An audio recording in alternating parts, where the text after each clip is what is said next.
Bah oui, effectivement, on était à Naplouse jusque samedi pour une semaine. Et en fait, on est parti avec, on était quatre militants à la fois d'Amitié Lille-Naplouse, l'association lilloise qui est dans le jumelage entre les deux villes, et quatre aussi adhérents de la Ligue des droits de l'homme.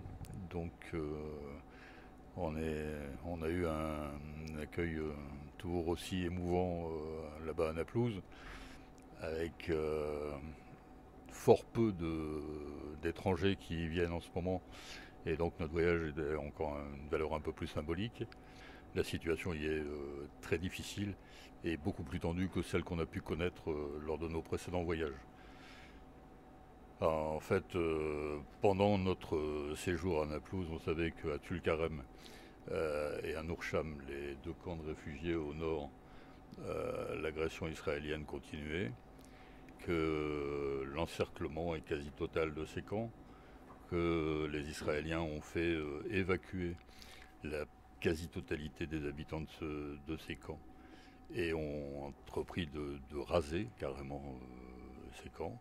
Donc ça correspond à 40 000 réfugiés qui se sont retrouvés chassés des camps de réfugiés qui sont déjà dans une situation assez précaire. C'est une situation difficile à vivre parce que c'est très compliqué quand on a des agressions comme celles qu'ils avaient connues dans le courant de la semaine où on est arrivé, où par exemple à Balata, il y avait eu 300 logements qui avaient été évacués de leur population et complètement saccagés, alors vraiment vandalisés, on va dire, par l'armée israélienne. Sinon, ce qui est effectivement très marquant par rapport à notre dernier séjour il y a 2 ans, c'est l'emprise de l'armée israélienne et des colons autour des villes palestiniennes. On ne peut plus aujourd'hui sortir de Naplouse sans passer par un checkpoint qui bouge tout le temps, qui peut durer toute la journée. On a une refermeture complète des points de passage qui fait que les gens sont enfermés aujourd'hui à Naplouse.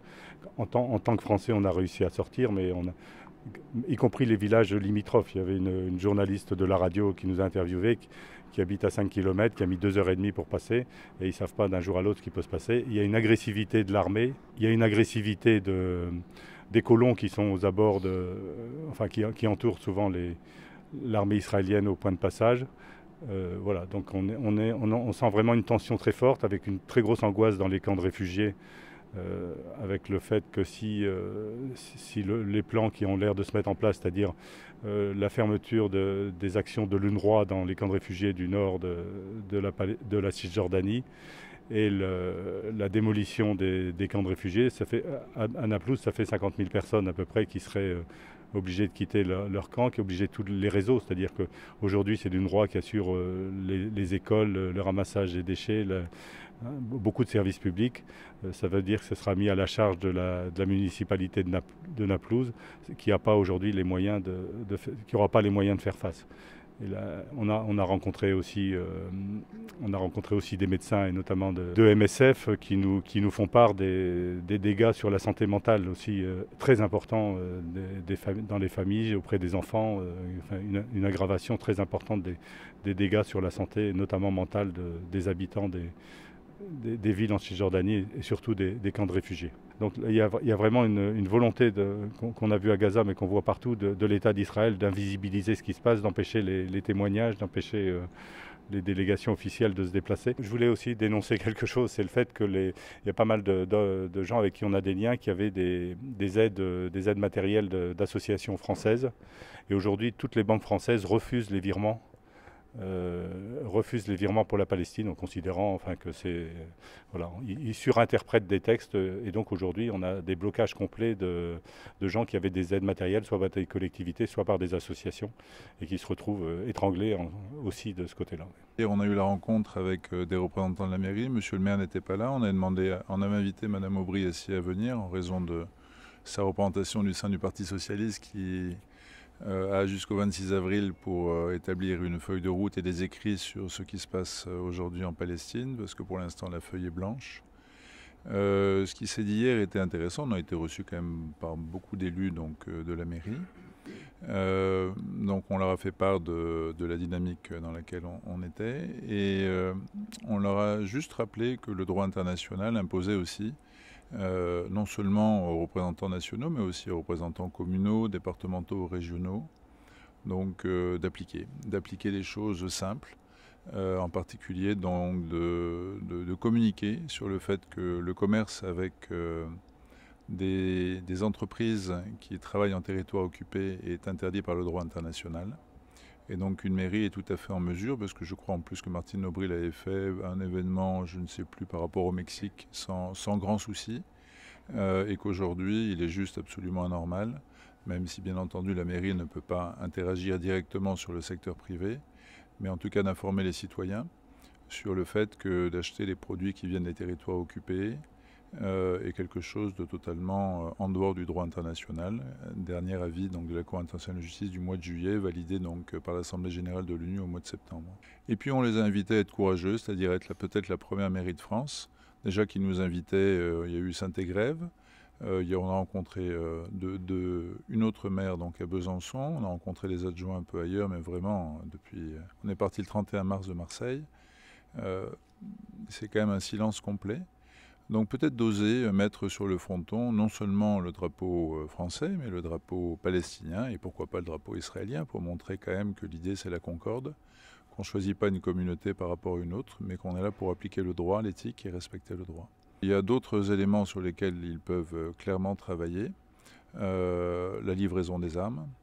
La livraison des armes est totalement interdite par rapport à ce qui est écrit dans par la Cour internationale de justice. Donc si sur votre territoire vous avez des éléments qui directs participent donc à la fabrication ou à la livraison de composants d'armes, c'est le devoir de la mairie de se positionner clairement là-dessus. Mais qui dit armes dit aussi réflexion intellectuelle et scientifique, la participation des universités, la dénonciation du programme Horizon, qui est aussi intégré dans les recommandations de la Cour internationale de justice, pas directement sous cette forme-là, mais en parlant de toute coopération qui puisse soutenir un État qui ne respecte pas le droit international, les droits humains, le droit de la guerre et le droit humanitaire. On est persuadé que le vent tourne, et en tout cas, nous, on va parler maintenant de ce que l'on vit, mais il est temps de se mettre du bon côté. Notre petit mouvement, on est parti à 8 de Marseille. Aujourd'hui, donc, il y a 16, 17 là, donc personnes en grève de la faim, dont maintenant en Suisse, aux Pays-Bas, au Liban, dans un pays du Maghreb, je ne sais plus lequel, au Portugal. Ça commence à partir un peu partout. En France, il y avait hier 200 personnes en jeûne solidaire. Donc clairement, les citoyens sont avides de justice, ont faim de justice, ont soif de justice, et sont totalement écœurés par la manière dont les politiques aujourd'hui, qui ont le devoir d'appliquer donc le droit, ont le devoir de sortir du silence et de l'hypocrisie, qui, d'après les Palestiniens rencontrés donc, à Naplouse, à Tulkarem, à Jenin, à Khan Younes en 2023 et 2024, nous disent tous si nous mourons, c'est à cause de votre silence et de votre hypocrisie. Des médias totalement clos, à part pour égayer d'avoir des informations morbides, on n'attendra pas 10 ans. C'est-à-dire que nous, témoins, jamais nous lâcherons les politiques qui aujourd'hui ne font pas leur travail. Nous, citoyens, jamais nous élirons à nouveau des politiques qui ne font pas leur travail. Monsieur Macron donc, est au courant tout à fait de notre démarche. Ça fait 24 jours qu'il ne répond pas. Donc ce matin, nous l'avons encore sollicité en disant que nous allions rendre public les courriers envoyés. Donc courriers rédigés donc, avec des juristes du droit international, des juristes pénalistes. Donc ce silence tue. Ce silence est complice, et donc tous ces politiques qui ne font pas ce que la Cour internationale les enjoint de faire, sont aujourd'hui responsables. Et jamais nous les lâcherons, jamais. Aujourd'hui, Lille est notre 17e étape, donc ça sera notre 18e étape. Ça ne veut pas dire que c'est la dernière étape, c'est le début de quelque chose. Moi, je suis une simple citoyenne. J'ai été sur les rassemblements depuis 18 mois sur la place de la Capelle à Millau avec de nombreux militants.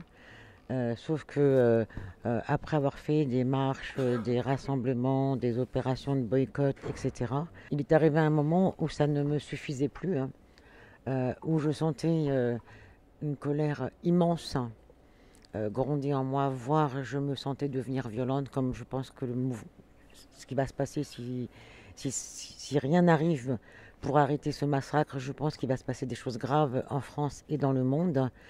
Et donc j'ai choisi cette action non violente qui effectivement, en tout cas, elle a apaisé ma violence, mais pas ma colère.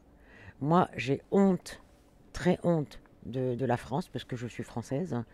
J'ai honte de l'Europe et du silence et de ce silence qui continue à tuer depuis 18 mois. On a sur notre parcours des 18 étapes rencontré très peu d'élus. On en a rencontré néanmoins, puisque 2 mairies nous ont ouvert leurs portes. Pascal parlait tout à l'heure de Saint-Égrève, près de Grenoble, où là, c'est la première fois qu'on rentrait dans une mairie et on a été accueillis par le maire de Saint-Égrève et le sénateur responsable du groupe écologiste et qui a exprimé une très très forte émotion. Je pense qu'il n'était pas sans ignorer la situation. Mais le fait d'être confronté à des personnes qui ont choisi de faire la grève de la faim, je pense que là, effectivement, ça a eu un écho particulier chez lui. Mais par contre, ceux qui ne nous ont pas reçus et qui ne sont pas capables d'entendre ce pourquoi nous nous battons aujourd'hui, on ne les oubliera pas. À Montpellier, c'est organisé par le temple de la Margelle. La pasteure Claudia nous a reçus très chaleureusement et elle a organisé une rencontre avec l'imam du quartier, avec un prêtre catholique et un rabbin d'une synagogue libérale. Il y a eu un échange de 2 heures qui a été fortement intéressant, d'autant plus émouvant que la pasteure essayait depuis le 7 octobre d'organiser cette rencontre. Et ce qui est satisfaisant, c'est que ces personnes ont décidé de continuer à se voir et de se soutenir.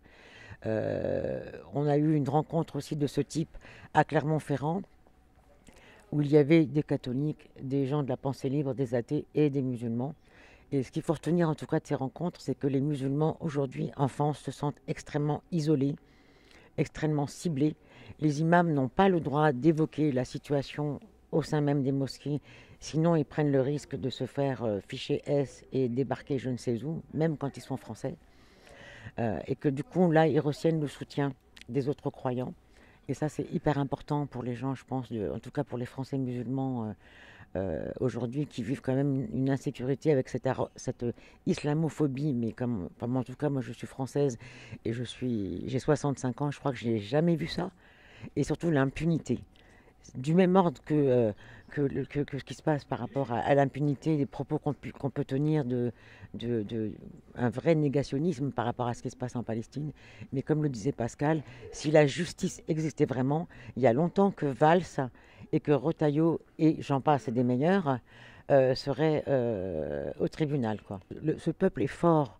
Le peuple palestinien, c'est un peuple résilient, mais aujourd'hui, il vit avec ce sentiment de mort imminente. En attaquant et en laissant mourir le peuple palestinien, c'est vraiment l'humanité qui est en train de disparaître, quoi. Lors du cessez-le-feu, donc, ça apportait un soulagement, même si on sait que finalement, il était partiel. Quand finalement ce cessez-le-feu a été rompu unilatéralement par Israël, le 2 mars, Gaza, l'aide humanitaire a été de nouveau complètement bloqué. Et à ce moment-là, il fallait vraiment trouver une nouvelle dynamique. Donc, donc moi, j'en suis à mon 7e jour de jeûne total. Moi, je voudrais intervenir sur le droit international. Aujourd'hui, l'information, elle est polarisée, elle est politisée. Et ce droit constitue un repère, une boussole. Il permet aussi, quand il n'est pas respecté, quand il est bafoué, d'aller interpeller nos politiques. Donc je vais citer 2 faits juridiques majeurs. Premier fait juridique en 2024. En janvier 2024, donc dans l'application de la Convention sur la prévention et la répression du crime de génocide, 3 ordonnances ont été rendues par la Cour internationale. Donc en janvier, en mars et en mai 2024. Dans celle de janvier, le génocide a été énoncé comme plausible. Et en mai, il a été précisé que ce génocide, qu'il y avait un risque réel et imminent de génocide. Donc aujourd'hui, on est 1 an après. Il a été exigé d'Israël de prendre toutes les mesures pour acheminer l'aide humanitaire. Aujourd'hui, on ne peut que constater, les spécialistes, mais le simple citoyen qui s'informe peut constater que ces ordonnances ne sont pas respectées. Je voudrais citer juste un rapport où on voit une pyramide des âges des victimes des bombardements. La pyramide des âges des victimes est équivalente à la pyramide des âges de la population. Et donc c'est bien interprété par les spécialistes comme une preuve de bombardement indiscriminé. Et nous avons eu en décembre 2024 2 ONG majeures, bien sûr d'autres également, mais les plus connus, Amnesty International et l'Human Rights Watch, ont également parlé de génocide. L'Human Rights Watch a analysé très finement toutes les entraves à l'approvisionnement en eau. Nécessairement, quand les gens ne peuvent pas boire, le gouvernement israélien ne peut ignorer que ça va engendrer des milliers de morts. Et l'intention génocidaire peut être déterminée à ce moment-là. Que fait la France? Nous, citoyens, bien sûr, nous sommes révoltés par ce qui se passe à Gaza, mais aussi par l'inaction du gouvernement. Nous exigeons des actes. On a eu un témoignage encore tout à l'heure par rapport à ce qui se passe, non pas à Gaza, mais en Cisjordanie. Et on voit que la situation ne s'améliore pas. Depuis 18 mois, on vit des atrocités, des monstruosités. Il y a un génocide et un génocide en cours. On s'est dit, mais comment, depuis 18 mois, on fait des manifestations, on fait des actions, on essaie de rencontrer des élus, de casser un peu le silence, de porter la voix de ce qui se passe à Gaza. Cette action citoyenne était, je pense, nécessaire pour aller au-delà de ce qu'on faisait habituellement. On voit que ce silence est vraiment un peu partout, à tous les niveaux de la vie, de la société. Moi, je prends l'exemple de la communauté culturelle où, effectivement, on porte des valeurs. Ces valeurs-là, alors c'est des valeurs culturelles, mais c'est aussi des valeurs humaines dans son ensemble, et des valeurs universelles qui rappellent que tu ne tueras point ton prochain. Sauver une vie, c'est comme sauver l'humanité. C'est des belles paroles, mais en même temps, il faut qu'on les applique. Il faut qu'on aille de l'avant pour que ça soit respecté. Hier, on était au Sénat pour encore une fois dénoncer ce qui se passe à Gaza. Voilà, il y avait un beau tableau qui illustrait la salle et qui parlait donc des droits de l'homme. Mais on a l'impression que ces droits ne sont pas applicables à tout le monde. À un moment donné, je pense qu'il faut aller de l'avant. Il faut vraiment interpeller tous les élus, les responsables, pour casser ce silence, pour briser le silence et de dire mais il faut revenir, il faut maintenir notre dignité humaine. On est en train de vivre un moment de l'histoire sous nos yeux, en direct, en live, une civilisation est en train de disparaître. Il y a vraiment une volonté de vouloir faire disparaître la culture, le passé palestinien pour dire ça y est, il n'y a plus de Palestiniens. C'est fini. Nous assistons en ce moment assistons en direct à deux phénomènes tout à la fois différents et conjoints. Un génocide à Gaza et une annexion totale non seulement de la Cisjordanie, puisque Gaza est rasée, une annexion qui est en phase finale. Cette annexion, elle a commencé il y a longtemps, très longtemps, et il ne faut pas se payer de mots. Il faut simplement écouter les responsables politiques. Les Israéliens, le gouvernement israélien n'appelle pas ça West Bank ou Cisjordanie, mais Judée-Samarie. Nous sommes dans une situation très très curieuse, parce que, et j'en aurais fini, où le vocabulaire est tordu. Les mots ne rendent plus compte de la réalité. On refuse de parler de génocide alors qu'il se déroule sous nos yeux, donc il y a les preuves, et non seulement il y a les preuves, mais il y a les déclarations d'intention génocidaire de la part des gouvernants. Ce que je propose, c'est de prendre au sérieux ces déclarations, de prendre au sérieux le projet trumpien de déporter les Gazaouis et de prendre au sérieux les déclarations d'annexion de la totalité de la Palestine. Nous sommes en France complices, en Europe évidemment et dans tout l'Occident, complices, et au-delà d'ailleurs les pays arabes sont également complices, de la disparition des Palestiniens, de leur déportation programmée, d'un génocide en cours, il y a des dizaines d'années qu'Israël piétine le droit international dans le silence le plus absolu. C'est quand même une extravagance. Nos représentants ne nous représentent rien. Ce sont des malfrats qu'il faut un jour traduire en justice. Et nous, on choisit de ne plus manger. C'est pas le cas des Palestiniens. La grève de la faim, ça a été un mode d'action. On n'a rien inventé. Ce qui nous nourrit, c'est de voir l'espérance qui s'allume dans des yeux désespérés. La situation maintenant à Gaza, en particulier en Palestine en général, est plus que catastrophique. La situation médicale, les hôpitaux, ils ont détruit, les médecins, il y a des centaines de morts parmi les cadres médicaux en Palestine, en particulier à Gaza, et même en Cisjordanie maintenant. Ils ont attaqué même l'hôpital de Jenin, l'hôpital de Turkalem, etc. Donc voilà, qu'est-ce qu'on peut dire aujourd'hui? La situation elle est tellement compliquée, la situation médicale, et puis je saluais le courage de nos collègues médecins de retour de Gaza qu'ils ont effectivement entamé, ça fait maintenant 23 jours, 24 jours même, de grève de faim, de justice, pour rendre justice au peuple palestinien et pour sauver encore des vies qu'on a toujours, tous les jours, de 50 à 100 morts à Gaza, dont la plupart c'est des enfants et des femmes. Malheureusement, la situation en fait n'a pas changé, au contraire, elle s'est empirée. Et puis ce qu'on voit, ne serait-ce que sur les images, et je pense que la réalité en dehors des images, elle est encore plus affreuse, tout n'est pas transmis.